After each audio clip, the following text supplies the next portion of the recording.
पेशावर में आज भी दिन का आगाज दहशतगर्दी की कार्रवाई से हुआ। 3 दहशतगर्द थाना कोतवाली में दाखिल हुए। पुलिस की मज़ाहमत के बायस दहशतगर्द थाने पर कब्जे में नाकाम रहे और खुद को धमाके से उड़ा लिया। AIG खैबर पख्तूनख्वा शफकत मलिक के मुताबिक हर खुदकुश हमलावर की जैकेट में 6 किलो बारूदी मवाद और 4 किलो बेरिंग और छर्रे थे।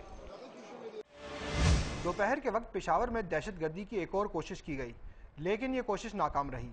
मुबैना दहशतगर्द ने रिंग रोड पर प्रेशर कुकर में सड़क पर बम नस्ब करने की कोशिश की, लेकिन बम फटने से वो खुद जख्मी हो गया, जबकि 20 किलोग्राम वजनी दूसरा बम नाकारा बना दिया गया।